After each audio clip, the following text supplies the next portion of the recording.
para a sua vida. Estenda a sua mão para cá, Pai.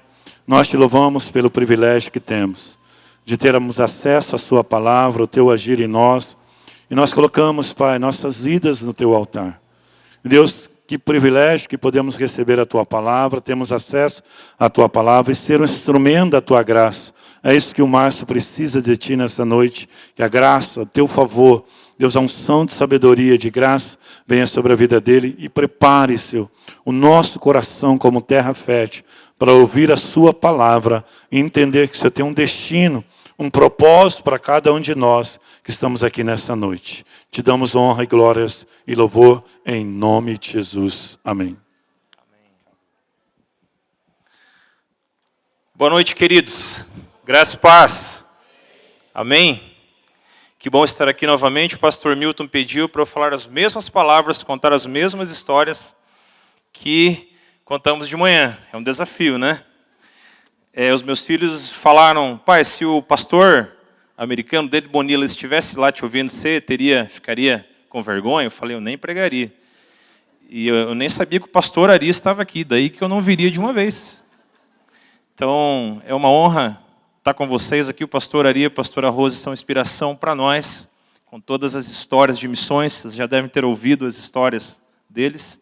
Quero que vocês saibam disso, são uma inspiração para nós, que pela primeira vez estamos indo nas nações para ministrar. Já fomos 2 vezes, já fui na Coreia em 2015, para conhecer uma igreja que estava passando por um avivamento.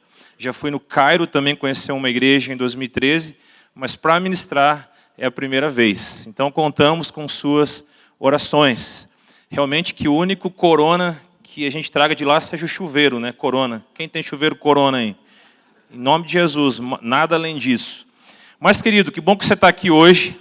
Deus quer falar com você hoje, né? A minha palavra pode voltar vazia, mas a de Deus não. Ela não volta. Comecei de manhã falando uma frase que eu gosto demais do pastor Carlito Paz. Ele fala assim que a vida cristã consiste em receber, em celebrar e em repartir. Saí de casa quinta-feira pensando em receber e celebrar apenas, com esse louvor abençoado, com esse time aqui top. Parabéns pelo ensaio, pela parte técnica, pela unção que move. Parabéns, aquela galera lá do fundão. Parabéns pelo trabalho de vocês, trabalho de excelência, com o som mesmo, né? Vamos aplaudir eles lá, em nome de Jesus, né?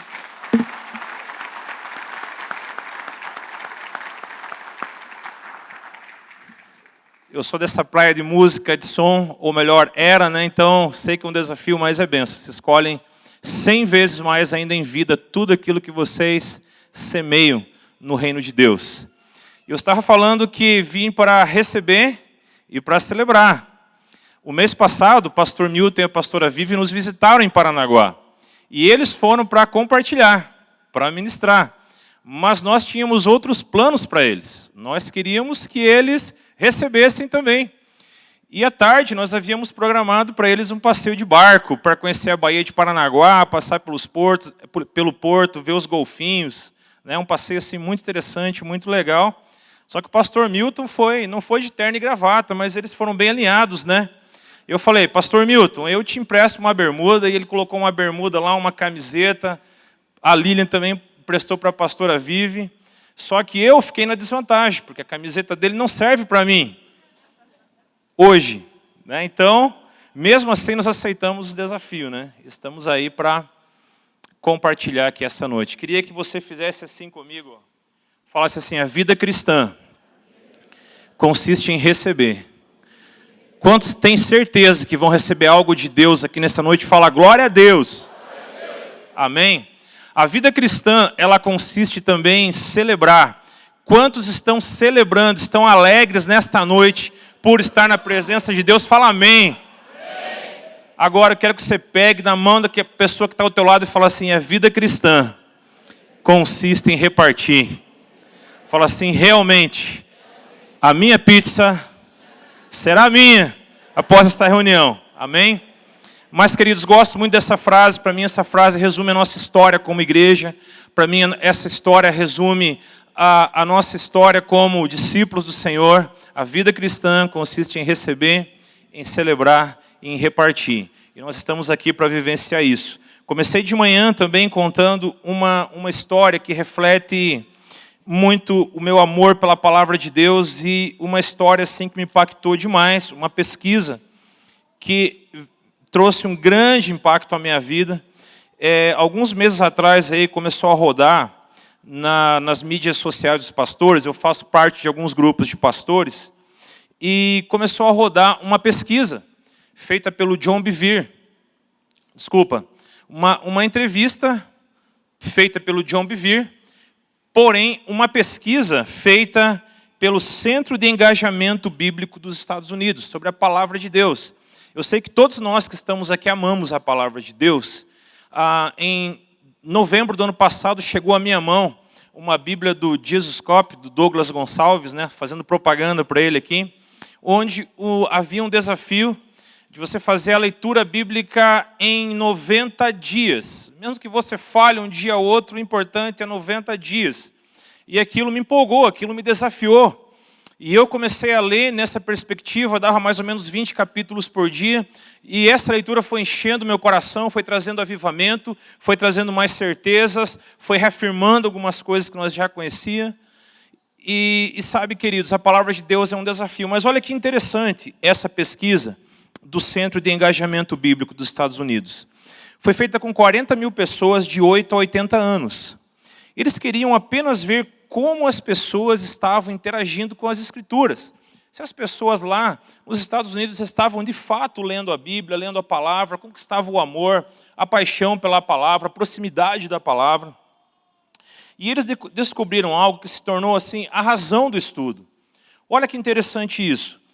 Ele descobriu que quando as pessoas liam a Bíblia uma vez por semana, não havia qualquer mudança de comportamento nessas pessoas. Quando as pessoas pegavam a Bíblia uma vez por semana apenas, isso não afetava o comportamento delas. Quando as pessoas liam a Bíblia 2 vezes por semana, também não houve nenhuma mudança de comportamento. Quando as pessoas liam a Bíblia 3 vezes por semana, alguma coisa já começou a mudar, já começou a acontecer na vida delas. Algum tipo de mudança já começou a acontecer.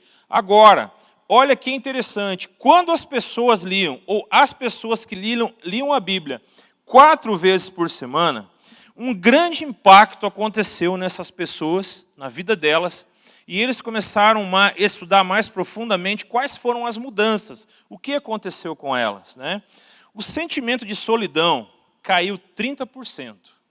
Sabemos que muita gente tem problema de solidão hoje, mesmo vivendo apertado dentro dos biarticulados, apertado dentro dos metrôs, nas grandes metrópoles as pessoas têm problema de solidão. Ao ler a palavra 4 vezes por semana ou mais, esse sentimento cai. Problemas com a raiva, com a ira, caem 32%. Amargura em relacionamentos com o cônjuge, com os filhos, cai em 40%. Alcoolismo cai 75%. Pornografia cai 61%. E o que aumenta? Pelo menos algumas coisas, 2 coisas aumentam. Primeira delas, há um aumento de 232% no discipulado. O desejo, a vontade de pregar a palavra, de ministrar, de ajudar outras pessoas. Há um aumento de 200% na ação de compartilhar Jesus com as pessoas. Olha que interessante o impacto que a palavra de Deus traz sobre as nossas vidas. Nós estamos aqui nessa noite, realmente para ouvirmos aquilo que Deus tem a falar para nós. Mas eu quero incentivar você nesse tempo a fazer da palavra de Deus parte da sua vida. A tornar a palavra de Deus algo essencial para você. A fazer com que as suas devocionais diárias sejam realmente significativas. Antes de você fazer qualquer coisa, volte para a palavra de Deus. Eu sei que é um desafio hoje, na correria que a gente vive, fazer com que a palavra seja prioridade logo cedo de manhã. Eu sei que muitas pessoas têm isso muito forte. A Lília, minha esposa que está aqui, ela tem isso muito forte. Antes de fazer qualquer coisa, está na palavra de Deus. Eu busco fazer isso também. Mas sabe, queridos, isso nos traz vida. Isso vai nos impulsionar. Uma palavra que estão usando demais hoje, vai empoderar você realmente para viver o melhor de Deus sobre a sua vida, sobre a sua história aí. Quero ler com você o texto dessa noite, no qual nós vamos meditar, 2 Coríntios, capítulo 5, do versículo 18 ao 21. 2 Coríntios, capítulo 5, do versículo 18 até o versículo 21. Se você não tem uma Bíblia, pega uma carona aí com alguém, abra a sua Bíblia ou ligue o seu celular.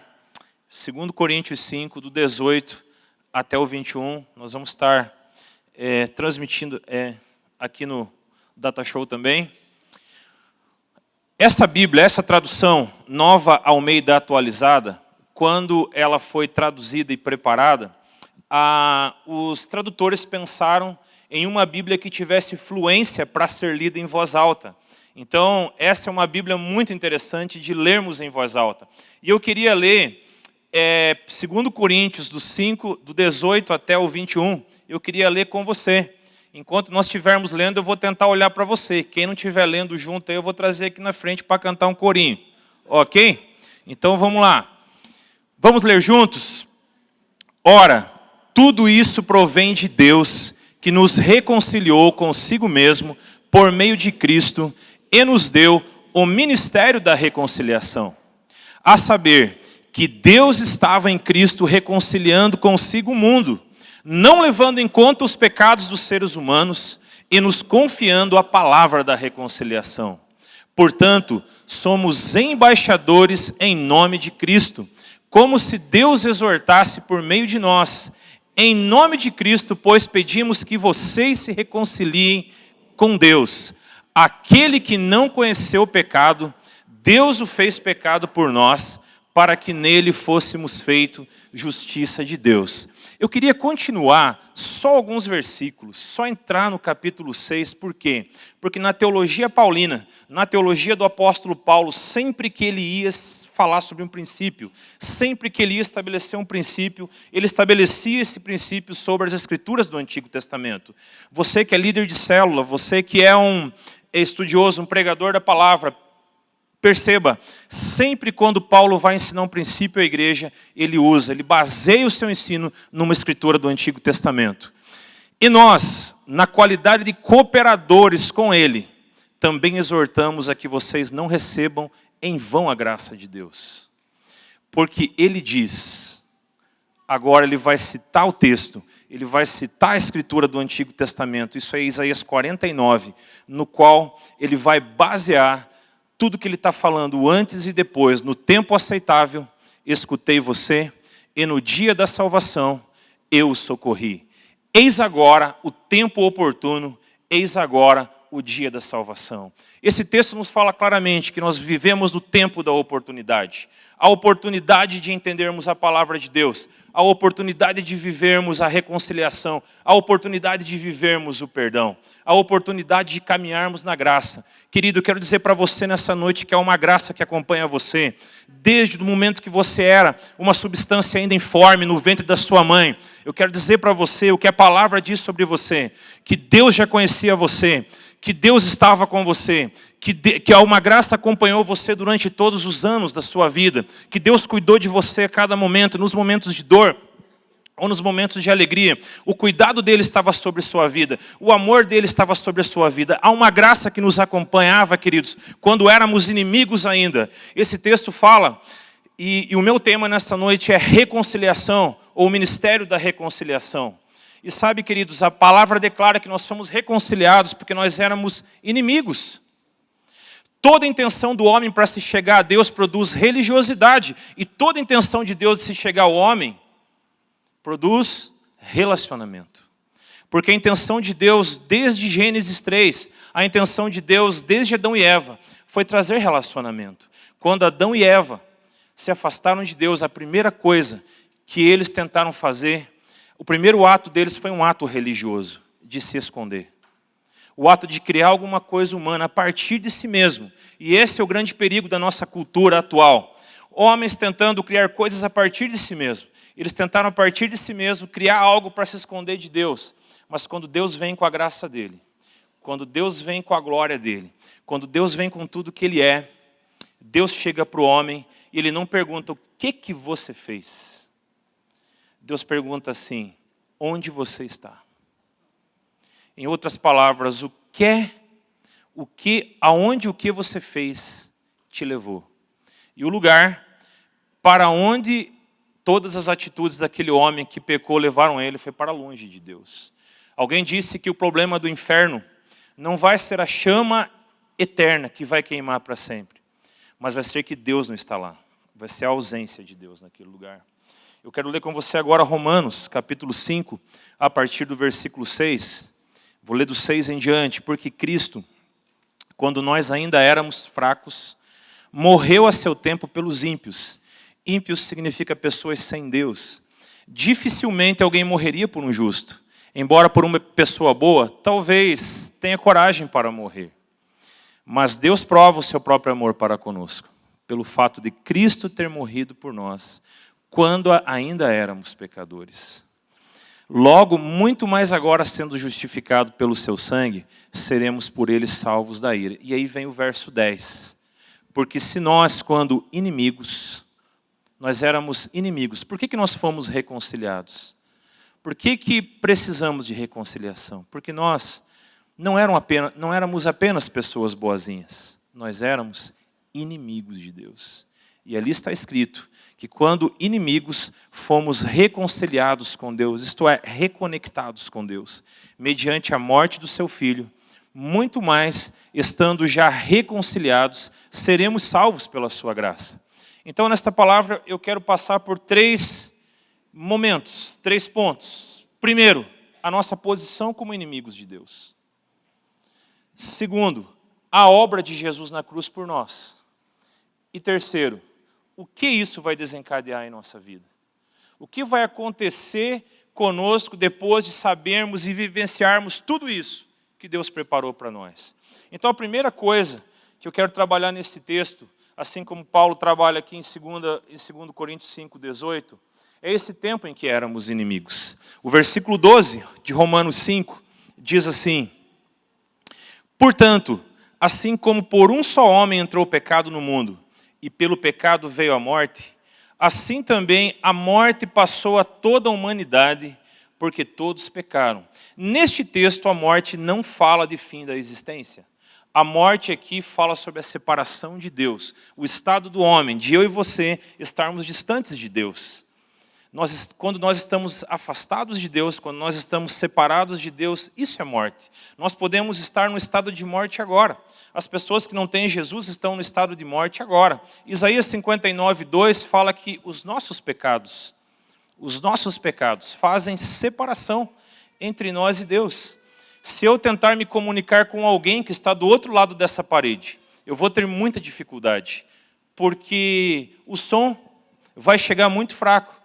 Ela pode ouvir, eu posso bater, mas nós não vamos conseguir nos comunicar, porque há uma separação. Essa é a situação do pecado, é a dureza, é uma parede entre nós e Deus. E isso nos leva, ou nos deixa, num estado de morte, como Paulo mesmo fala em Efésios, capítulo 2. Ele deixa isso muito claro ali nos primeiros versículos de Efésios 2. Diz assim: ele lhes deu vida quando vocês estavam mortos em suas transgressões e pecados. Observe, estavam mortos, nos quais vocês andaram noutro tempo, segundo o curso deste mundo, segundo o príncipe da potestade do ar, do espírito que agora atua nos filhos da desobediência.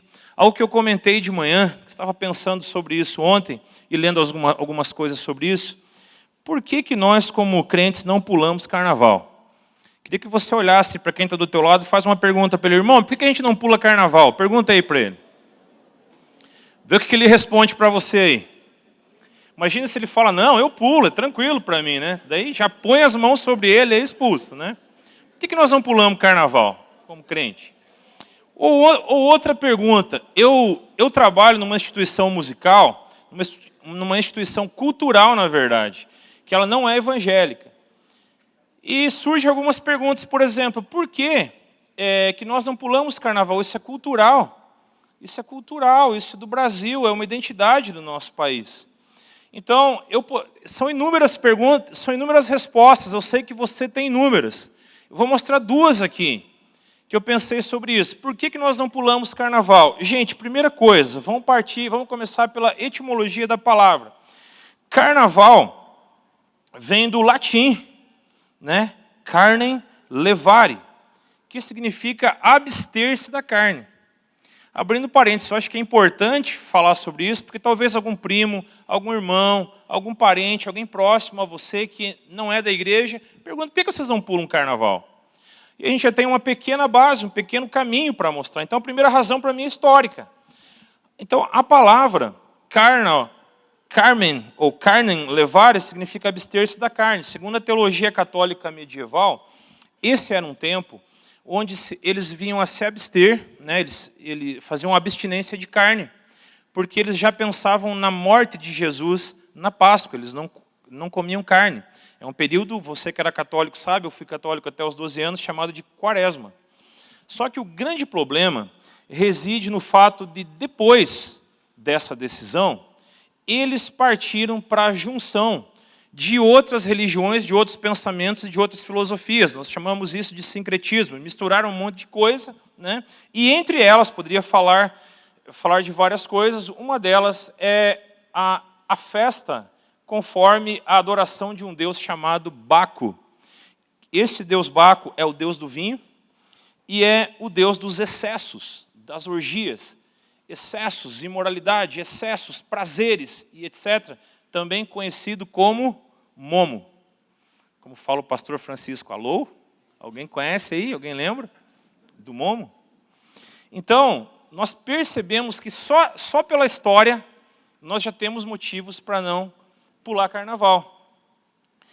Agora, a palavra de Deus lá em Gálatas 5, do 19 ao 21, nos fala assim: ora, as obras da carne são conhecidas e são imoralidade sexual, impureza, libertinagem, 20, idolatria, feitiçarias, inimizades, rixas, ciúmes, iras, discórdias, divisões, facções, invejas, bebedeiras, orgias. Será que tem alguma dessas coisas aqui no carnaval?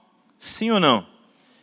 E coisas semelhantes a estas. Declaro a vocês como, antes já os preveni, que os que praticam tais coisas não herdarão o reino de Deus.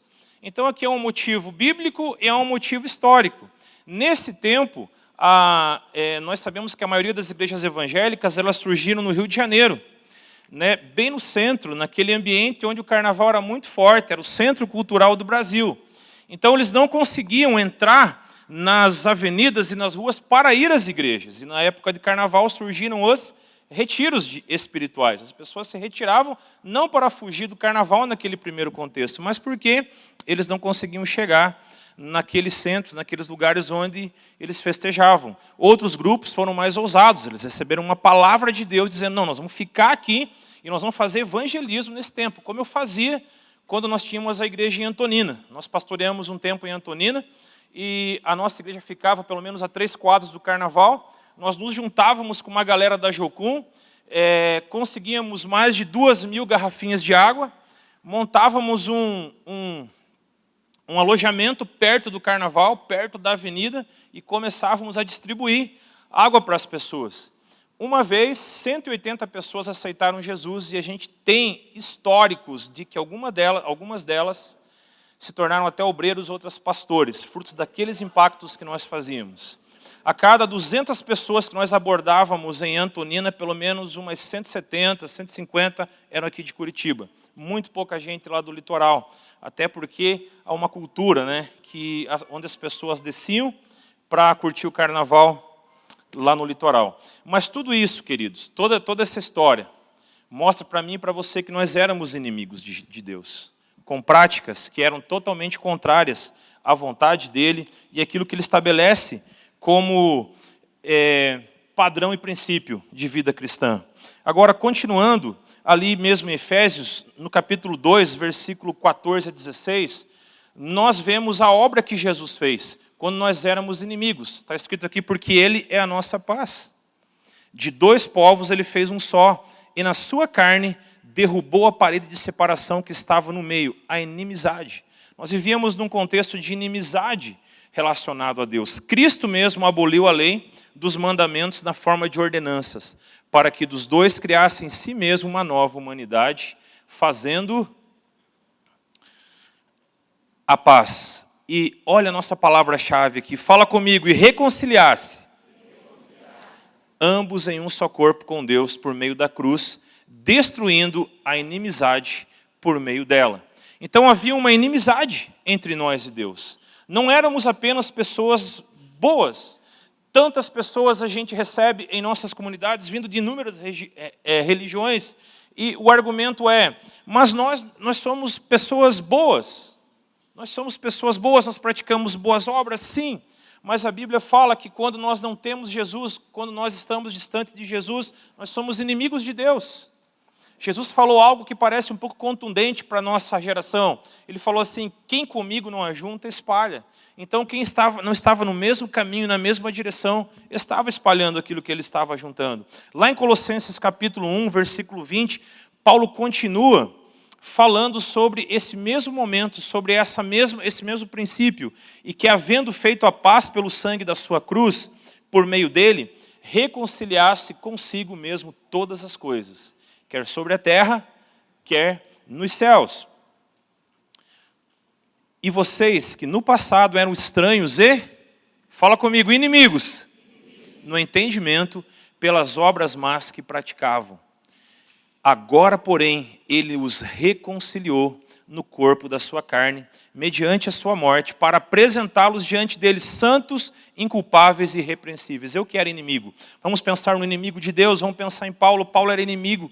Paulo perseguia pela religiosidade, pelas escamas que havia nos olhos dele. Ele pensava estar fazendo um serviço a Deus. Ele pensava estar fazendo algo bom a Deus. Mas, na verdade, ele não estava fazendo algo bom a Deus. Havia uma máscara sobre a vida dele. Passei por inúmeras experiências com a religiosidade. Quando nós começamos em nossa primeira igreja, de repente a igreja teve um boom na cidade. E isso em cidade pequena é muito complicado. E Deus falou comigo assim, você vai ter 3 momentos nessa cidade. Primeiramente, você vai ter pessoas na igreja local que vão se levantar contra você. Você precisa vencer essas pessoas na palavra. Pregue a palavra todo o tempo. Nunca vá contra elas. Pregue a palavra. Você vai ter um segundo momento em que as igrejas vão se levantar contra você. E você vai viver um terceiro momento onde a cidade vai levantar contra você. Foram palavras de Deus. Queridos, e aconteceu as 3 coisas. No primeiro momento, Deus nos deu graça. Nós nunca afrontamos ninguém, apenas pregamos a palavra, tempo e fora de tempo. Líder de célula, discipulador, quero te falar algo muito importante. Prega a palavra tempo fora de tempo. Alguém está criticando você, prega a palavra. Alguém está falando mal de você, prega a palavra, a tempo e fora de tempo. Porque a palavra, ela esmiuça a penha. Tem um texto que fala assim, lá em Isaías, não se levante contra as pessoas. As pessoas, muitas vezes, elas vão vir para a tua célula, para a tua igreja com inúmeras patologias. Às vezes elas vão expressar algumas coisas, mas elas não estão indo contra você. Não olhe para as pessoas, olhe para aquilo que está atrás das pessoas. Porque atrás das pessoas que agem como inimigo, querido, nós temos um inimigo que age sobre a vida delas. Nós estamos aqui como instrumentos de Deus para ministrar a todos. Indico para você um livro do pastor Tiago Brunet, o especialista em pessoas. Ele fala ali como eu tratar e trabalhar com todos os tipos de pessoas. Não sei se você já leu esse livro, se alguém já leu, mas é muito bom. Mas o que eu quero considerar, queridos, Deus ele falou desses 3 momentos que nós viveríamos. E num segundo momento, quem se levantou contra nós, pasme, foi pastores. E Deus falou, não se levante contra eles. São meus ungidos, são meus servos, ore por eles. E nós permanecemos em Deus. E vencemos aqueles momentos. Os pastores que mais nos criticavam se tornaram nossos amigos. E no terceiro momento, sim, foi a cidade. Mas Deus, queridos, nos dá sabedoria em cada passo. Nós precisamos muito da graça dele. Como eu falei no começo aqui, há uma graça que nos acompanha. Há uma graça que nos acompanha para liderar uma célula. Há uma graça que nos acompanha para receber. Há uma graça que nos acompanha para celebrar. Há uma graça que acompanha você. É essa graça que nós vemos aqui. A graça que faz com que os inimigos se tornem amigos de Deus. A graça que está além do que nós podemos pedir, pensar, falar ou imaginar. E Ele está aqui nessa noite, está neste lugar, realmente trazendo a você algumas verdades, porque eu tenho certeza que tudo isso você já sabe. Tudo isso você já conhece.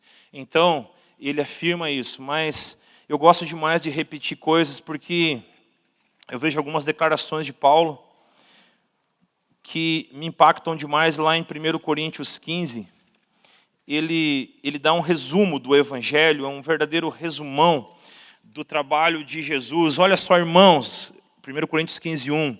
Venho lembrar-vos o Evangelho que vos anunciei, o qual recebeste e no qual ainda perseverais, porque por ele também são salvos, por meio dele vocês também são salvos, se retiverem a palavra sem tal como a preguei a vocês, a menos que tenham crido em vão.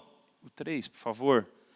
Antes de tudo, entreguei a vocês o que também recebi, que Cristo morreu pelos nossos pecados, segundo as Escrituras. Amém. Esse é um resumo do Evangelho, um resumo da obra de Jesus por mim e por você. Então, nosso primeiro posicionamento, queridos, é o posicionamento de receber. A vida cristã consiste em receber. Eu recebi tudo isso de Deus, porque lá atrás, alguns anos atrás, um menino de 12 anos resolveu ir na casa do vizinho e falar de Jesus para mim. Ele não sabia que estaria ganhando para Jesus um futuro pastor, um futuro pregador. Mas ele me ganhou para Jesus. Só estou aqui hoje, nesse púlpito, falando com você. Porque aquele menino chamado Augusto Fabiano, meu amigo de jogar bola, meu amigo de tocar violão, falou de Jesus para mim. Não teve medo, não teve vergonha. Um ano depois eu fui pular carnaval, mas ele não desistiu de mim. Depois do carnaval, ele estava lá no meu pé. Os dias que eu não queria ir na igreja, ele estava lá. Ele não desistiu de mim. Porque ele não desistiu de mim, eu estou aqui. Queridos, não desista das pessoas, porque Deus não desiste de você. Então, ele não sabia tudo o que aconteceria. Hoje esse menino é um pastor também. Mas ele não sabia. Porém, ele falou de Jesus. Porém, ele proclamou Jesus. Ele trouxe Jesus. A minha família, que era toda espírita, começou comigo. E toda a minha casa veio para Jesus. Por causa de um menino de 12 anos que resolveu falar de Jesus para o seu amigo. Olha o poder, queridos, que há na palavra de Deus. Olha o poder, olha a graça que nos acompanha. Deus preparou tudo aquilo. Eu quero falar com você, querido, nessa noite, que está meio frio, que está meio calculista, que está meio racional. Deus tem uma obra e um propósito na tua vida. Deus deseja levantar você com muito fogo. Nesse evento sobrenatural, você realmente vai sair daqui com muito fogo, com muito fire, né, na sua vida aí. Queridos, comece esse ano bem. Busque a Deus, não desista. Se você quiser, se você querer, algo pode acontecer. Então, a vida cristã consiste em receber. Eu recebo essa graça. Mas, num segundo momento, a vida cristã consiste também em celebrar, queridos, tudo aquilo que Jesus fez. Vamos lá para Apocalipse, capítulo 5. E nós vamos entender qual é o tema, qual vai ser o tema da adoração por toda a eternidade. Nós já cantamos ele aqui hoje 2 vezes. Olha o tema, vou ler do 9 em diante.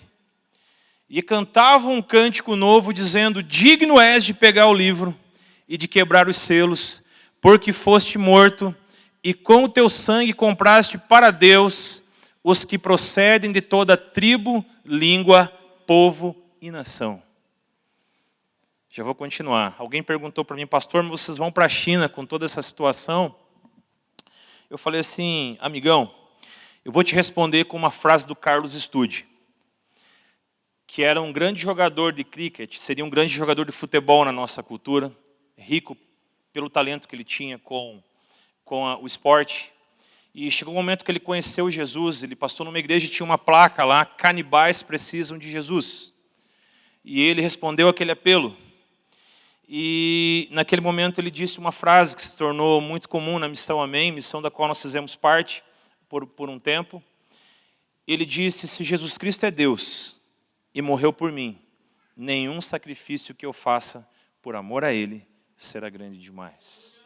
E te digo mais, falei ao menino, viver para Jesus tem sido uma grande bênção, cara. Imagine morrer por Ele. Eu não quero morrer, querido. Pode ser alguma, tá? Por enquanto não. Há um plano, há um propósito. Mas, queridos, Jesus fez algo muito grande por mim e por você. Nós precisamos celebrar isso. Vamos continuar o versículo 10. E para o nosso Deus os constituíste reino e sacerdotes, e eles reinarão sobre a terra. Vi e ouvi uma voz de muitos anjos ao redor do trono, dos seres viventes e dos anciãos, cujo número era de milhões e milhares de milhares, proclamando com voz forte: digno é o Cordeiro que foi morto, ao tema, de receber o poder, a riqueza, a sabedoria, a força, a honra. Espera aí, pessoal, vamos ler junto, é muito bonito esse versículo, né? Vamos ler juntos? Vamos voltar lá no 11? Não, aqui mesmo, 12. Vamos lá. Proclamando com voz forte: digno é o Cordeiro que foi morto de receber o poder, a riqueza, a sabedoria, a força, a honra, a glória e o louvor. Esse tema será cantado pela eternidade, queridos. A redenção, a reconciliação. Éramos inimigos e fomos reconciliados. E agora, a grande pergunta é: e agora? Qual o efeito que esta reconciliação desencadeia em nós? O que tudo isso tem a ver comigo? O que tudo isso vai desencadear em mim? Nós voltamos lá no nosso texto, nosso primeiro texto, 2 Coríntios 5:20. Nós entendemos ali uma palavra muito chave em nossa missão. 2 Coríntios 5:20 diz assim, versículo 20, por favor, 2 versículos à frente. Obrigado aí, pessoal, vocês são top demais. Eu preciso de uma galera assim na minha igreja, Milton. Portanto, somos embaixadores em nome de Cristo, como se Deus exortasse por meio de nós, em nome de Cristo, pois pedimos a que vocês se reconciliem com Deus. Junto com a reconciliação, nós recebemos uma responsabilidade, recebemos uma mensagem, recebemos uma proclamação, recebemos uma responsabilidade da parte de Deus. Todo homem que Deus levantou, desde o Gênesis ao Apocalipse, Deus levantou com uma mensagem. Quando Deus levantou Noé, a palavra de Deus disse: esse homem está nascendo nessa geração para trazer descanso sobre esta geração. Líder de célula, pastor, discipulador, deixa eu falar algo para você. Deus vai colocar pessoas perto de você, com certeza você já tem experimentado isso, que são um verdadeiro descanso. Pessoas que Deus levanta para estar com você, que vão ser apoio, que vão ser encorajamento, como Noé. Lá em Gênesis 6, Deus fala isso. Esse homem está sendo levantado como um descanso. E quando Noé nasce, quando Noé começa a viver, Deus dá uma palavra para Noé. Deus fala assim: Noé, construa uma arca. Essa frase, construa uma arca, marcou a vida de Noé. A vida de Noé acabou para todas as outras coisas. E a partir de agora, Noé começa a gastar sua vida construindo uma arca. Qual é a mensagem da tua vida? Querido, você carrega algo, eu carrego algo, nós carregamos uma mensagem, todos nós carregamos uma mensagem da parte de Deus. Como Noé carregava uma mensagem. Deus falou com Abraão: Abraão, sai da tua terra, da tua parentela e vai para a terra que te mostrarei. Pronto, acabou a vida de Abraão. Ele gastou a vida toda dele, de tenda em tenda, de altar em altar, de jornada de fé em jornada de fé. As limitações deles apareceram. A primeira tentativa, ele pisou na bola com Deus, foi para o Egito, mas lá no Egito ele reconhece Deus, sai de lá, e ele continua de altar em altar, aprendendo com os seus erros e vivendo de fé em fé. De fé em fé, entendendo que Deus é galardoador daqueles que o amam. Mas ali acabou a vida de Abraão. Aquela palavra, sai da tua terra, da tua parentela, definiu a vida dele. Qual palavra tem definido a sua vida? Qual palavra tem definido você? Aí vem Moisés. Deus chega para Moisés e diz: vai a Faraó. E diz para ele: deixa o meu povo ir para que me celebre uma festa no deserto. Em outras palavras, você vai ser o libertador. Moisés sim deu umas desculpas. Moisés sim ficou muito atônito com aquele chamado. Porém, Moisés, aquela palavra definiu a vida de Moisés dali em diante. Todos os crentes, todas as pessoas que servem a Jesus, carregam uma palavra, carregam uma mensagem. Todos nós que estamos aqui nesta noite, carregamos uma palavra, carregamos uma mensagem. Nós estamos indo na China por causa de um nome, por causa de uma pessoa, chamada William Gomes, um jogador de futebol. Há 2 anos atrás, nós conhecemos um jogador de futebol, jogou no Rio Branco, jogou no Paraná há pouco tempo e foi jogar na China, o William.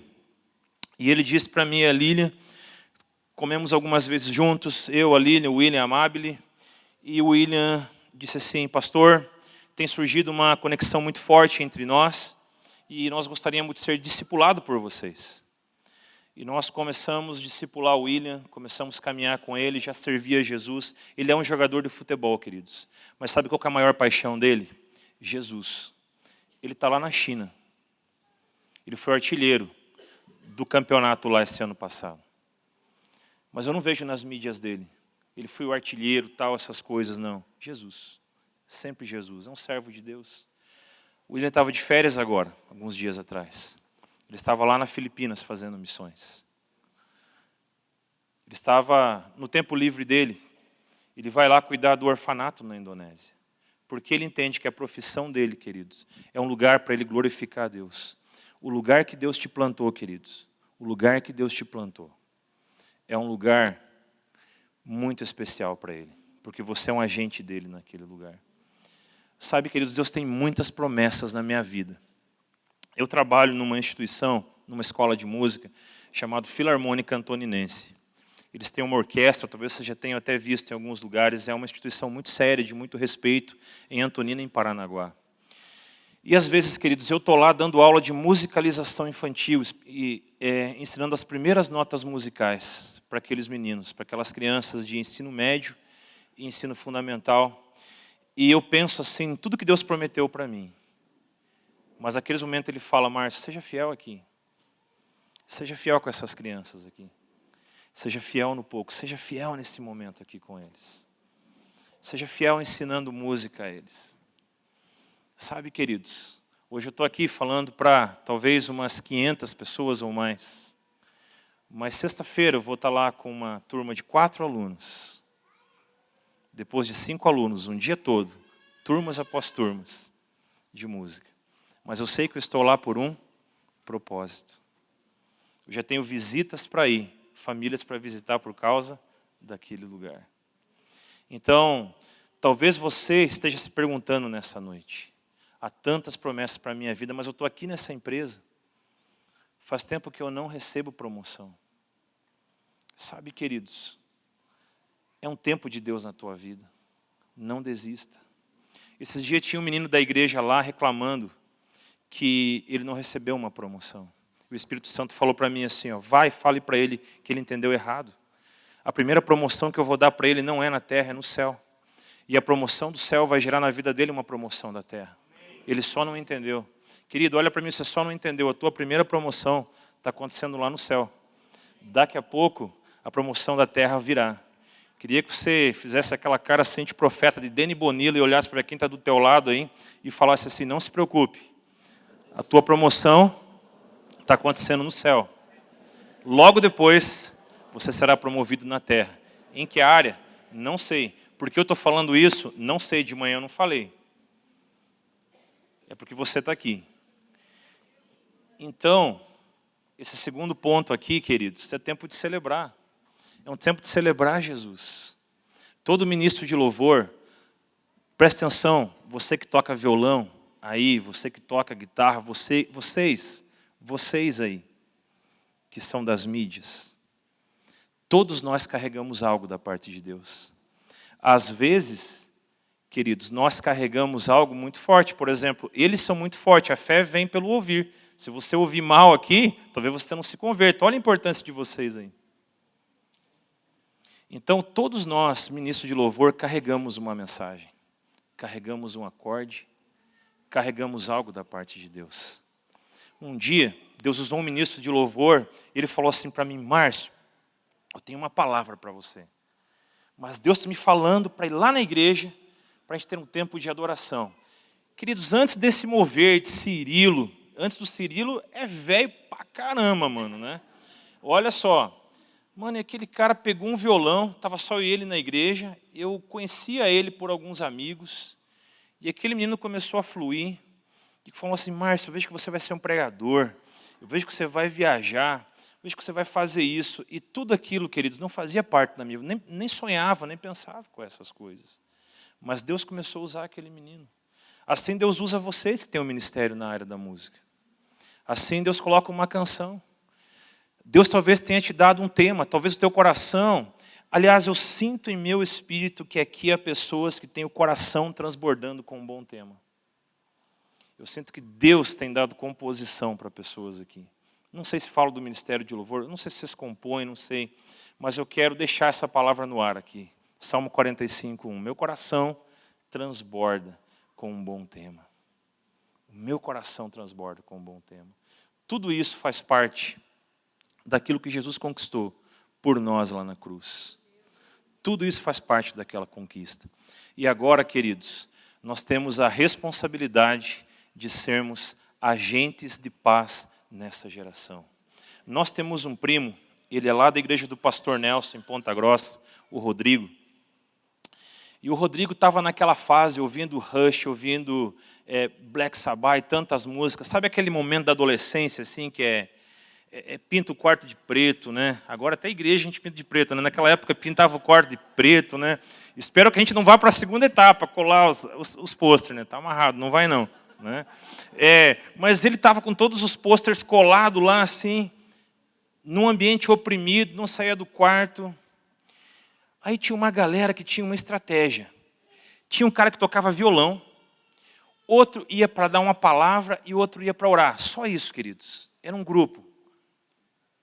Eles se reuniam para os sábados e domingos fazer isso. Um tocava violão, outro dava uma palavra e o outro orava. Algo muito simples. E aí eles entraram lá no quarto do Rodrigo, ele recebeu a visita, tocaram louvor.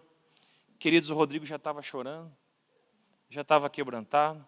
O outro leu a palavra, o outro fez uma oração. Gente, a vida dele mudou, a família dele mudou, a casa dele mudou. Ele é o baterista lá da ICP, hoje em Ponta Grossa, tem canal no YouTube, é um adorador, é um líder de célula. Ele é nosso primo, uma pessoa de Deus, uma pessoa assim de impacto, porque alguém um dia decidiu ir lá no quarto dele e amar aquele menino, e amar aquele roqueiro. Ele é roqueiro do mesmo jeito hoje, só que é de Jesus agora. Eu quero contar uma outra história, porque eu e você somos embaixadores, queridos. Se eu for lá na embaixada americana agora, as leis que regem aquele ambiente não são as leis do Brasil, são as leis americanas. Se você entrar numa embaixada de qualquer país, se você for lá no navio agora, em Paranaguá, há mais de 15 navios numa fila, normalmente é o que fica lá sempre. Dentro daquele navio, aquele navio é território do país de onde ele veio. As leis que regem lá são as leis do país onde ele veio. Se o Brasil tiver uma crise de alimento, a embaixada não vai ter crise. Sabe por quê? Porque eles recebem o alimento do país de origem. Alô? Se o Brasil tiver em crise, a tua embaixada é outra, meu irmão. A minha embaixada é outra. A minha provisão não vem de todo esse contexto, vem de outro lugar. Há algo diferente sobre mim e sobre você, nesse tempo e nessa geração. Mas eu quero contar uma outra história, dentro desse mesmo ponto em que nós somos embaixadores. Nós temos algumas células ali nas praias do Paraná, ali do litoral, e alguns tempo atrás, talvez 3 meses atrás, alguns meninos da nossa igreja, um casal, começou uma casa de paz, era uma estratégia que a gente estava fazendo para ganhar pessoas para Jesus, e eles entraram numa casa e começaram a casa de paz. E os donos desta casa mostraram algo para eles. Olha, tem um salão aqui atrás. Era um terreiro de macumba, muito grande. E o que nós vamos fazer com isso agora? É interessante porque é a terceira vez que em nosso ministério nós passamos por isso. Há mais ou menos um mês atrás nós fomos lá e nós tiramos tudo aquilo, removemos tudo aquilo. Aquilo acabou.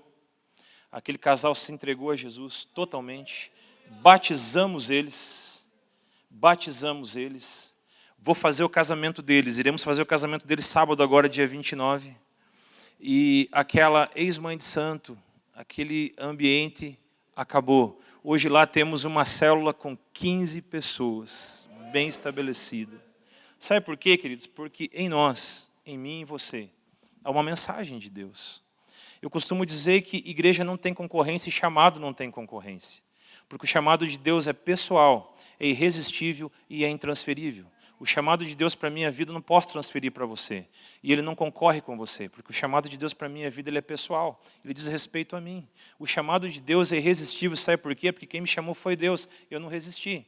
Cara, duvido que se o Dani Bonilla colocar as mãos sobre você sob aquela unção pesada, você não cai aqui, ou se não cair, você não sai impactado. Sabe, queridos, ontem à noite algumas coisas começaram a explodir na minha cabeça, assim, bam! E eu falei para ele hoje, amor, isso não pode ser da minha cabeça, é Deus, e tem a ver com o sobrenatural, e tem a ver com a conferência. Algumas coisas estão acontecendo em você já, no meio dessa conferência. Hoje é só o parênteses, né? Mas está acontecendo algo. Você precisa ficar atento àquilo que Deus fala. Você precisa ficar atento a essa esfera de graça que está sobre nós, porque ela nos acompanha. Mas sabe, queridos, tudo isso acontece por quê? Porque há algo em nós. Porque há algo de Deus em nossa vida. Porque Deus tem um chamado pessoal. Eu queria que você me ajudasse aí nessa pregação.